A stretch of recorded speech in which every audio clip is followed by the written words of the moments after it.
Hi everybody and welcome to Wendy's Witness. Everyone is different. Some thrive under the pressure, others cave. What kind of test taker are you? When the pencil is in hand and the paper is set before you, the clock begins to tick. This is where we can't pretend any longer. Either the knowledge is there and the instruction was received, or it's not. Will we pass the test? Keep watching today. Pay attention. There will be a test.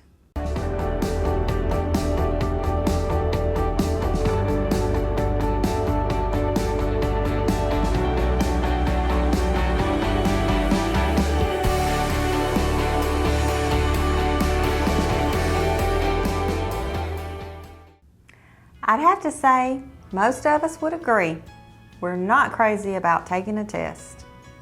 This brings back a flood of emotions: grade school, middle school, high school. We've probably been forced to take a test that we weren't prepared for. Nothing's worse than having a Christmas tree. That feeling in the pit of our stomach that says this is not going to be good. But in contrast, what about those times when you knew you would ace the test placed before you because you had put in the work? You had been a really good student. You were prepared and ready, sharpened pencil in hand, and time spent going over all you learned. This gave you courage and confidence.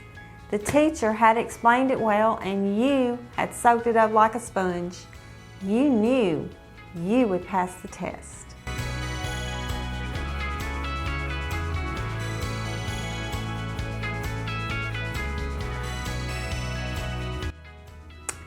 Oh, but there is that dreaded pop quiz. This is an unexpected and mostly unwelcome test to see if you're getting it. Where do you stand in your understanding of the material? We've all released the collective groan upon hearing the words pop quiz. But truth be told, this is needed to assess just what areas you excel in and what areas you need more work to reach that desired level. The aim is to reveal where you are. Have you grasped the information, or has it gone in one ear and out the other? Some of you may not realize this, but the concept of taking a test doesn't stop once you graduate from your college or school. Nope, our lives are governed by God. The Holy Spirit is our teacher, guiding us into all the truth.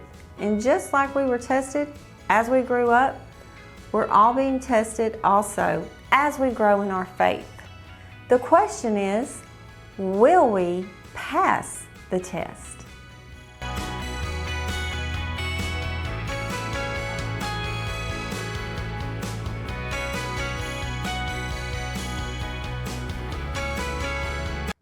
We're told in James 1:5, now, if any one of you lacks wisdom, he should ask God, who gives to all generously and ungrudgingly, and it will be given to him. Why do we need wisdom? To pass the test, for one thing. Have you ever been going through some stuff? You cried out to God. You don't understand and you don't seem to be hearing anything from God about the matter. Always remember, the teacher is silent during the test. But we need to keep our eyes on him during this time. Don't look to anyone else for answers. God has faith in you to remember what he's taught you and to stay the course. There's something he's teaching you now. Try to remind yourself he's there and he's watching you. He promises he will never leave you or abandon you. Just picture him saying, take a deep breath. You've got this. Once you pass the test, you'll graduate to the next level.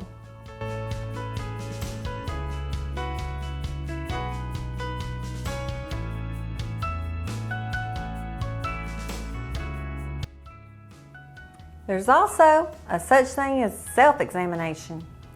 We are to perform a standardized exam regularly. Here's the verse, 2 Corinthians 13:5. Test yourselves to see if you are in the faith. Examine yourselves, or do you yourselves not recognize that Jesus Christ is in you, unless you fail the test?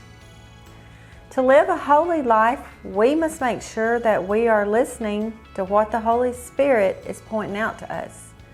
Look inwardly and ask for God to remove anything that separates us from Him. Look for signs of unforgiveness, bitterness, pride, greed, or any unconfessed sin.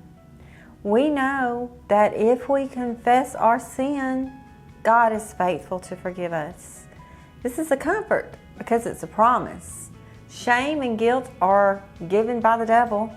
God offers us peace and freedom in a relationship with Him that will always pass the test.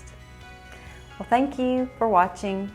God bless you. I'll see you next week. And remember, we are all witnesses.